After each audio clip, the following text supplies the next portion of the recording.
కమలమ్మకి ఇద్దరు కొడుకులు, ఒక కుమార్తె. పిల్లలు చిన్నవాళ్ళుగా ఉండగానే ఆవిడ భర్త చనిపోయాడు. కమలమ్మ ఎంతో కష్టపడి వాళ్ళను పైకి తెచ్చింది. ఎన్ని చేసినా నెమ్మదస్తురాలు, మంచి మనిషి అన్న పేరామెకు పోలేదు. పిల్లలు తల్లిని ఎంతో అభిమానించేవారు. అన్నిటికీ ఆమెను సంప్రదించేవారు. కొంతకాలానికి కమలమ్మ పెద్ద కొడుకు పెళ్ళయింది. జానకి కాపురానికి వచ్చింది. ఆ ఇంట్లో ఆ రోజు నుంచి అందరూ ప్రతి విషయానికి కమలమ్మనే కాక జానకిని కూడా సంప్రదించేవారు. తన వాళ్ళందరినీ వదులుకొని ఆ ఇంట్లో ఉండటానికి వచ్చిన జానకికి ప్రాముఖ్యత ఇవ్వాలనేది వారి ఉద్దేశం.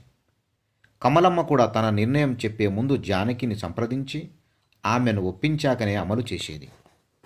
మరికొంతకాలానికి కమలమ్మ చిన్న కొడుక్కి పెళ్ళయింది. అరుణ కాపురానికి వచ్చింది.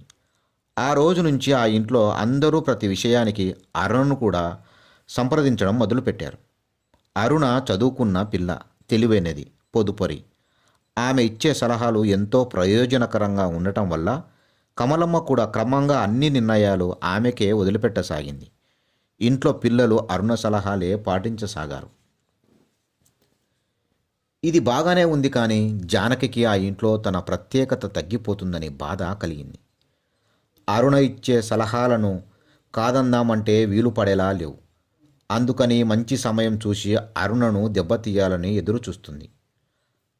అనుభవజ్ఞురాలైన కమలమ్మ పెద్ద కోడల్లో మొదలైన అసంతృప్తిని కనిపెట్టింది. అది పోగొట్టడానికి తగిన సమయం కోసం ఆవిడ ఎదురు చూస్తుంది.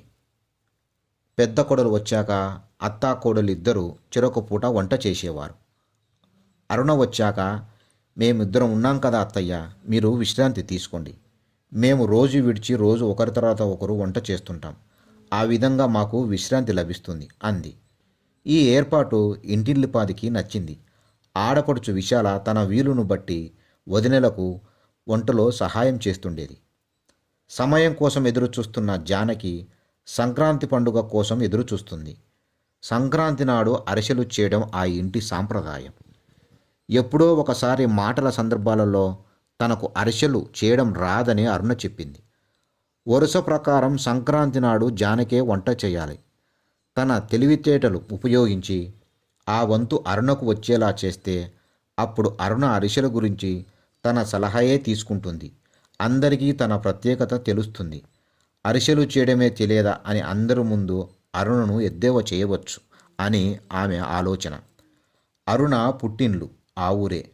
ఒక రోజున అరుణ తల్లికి జ్వరం వచ్చినట్టు కబురు తెలిసింది. వంట చేసి తల్లిని చూడబోవాలనుకుంది. ఆ రోజు వంట తను చేస్తానని, తన వంతు అరుణ మరో రోజు చేయవచ్చని ఆత్మీయత ఒలగబోస్తూ కబుర్లు చెప్పింది.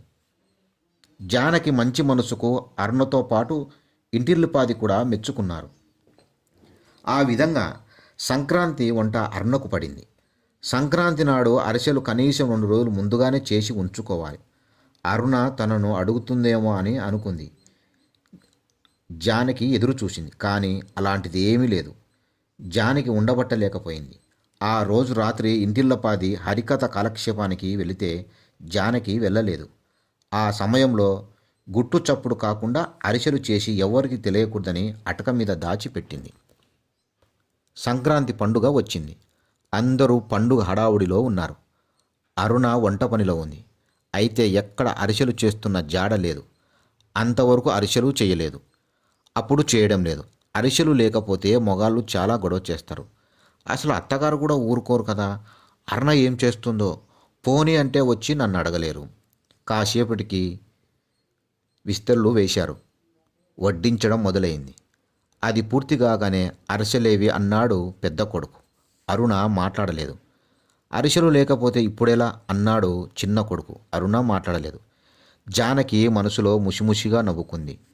వాళ్ళ భోజనాలు పూర్తయ్యేలోగా తను అటక మీది నుంచి అరిసెలు తీయాలనుకొని అక్కడి నుంచి కదిలింది నిచ్చెన కోసం.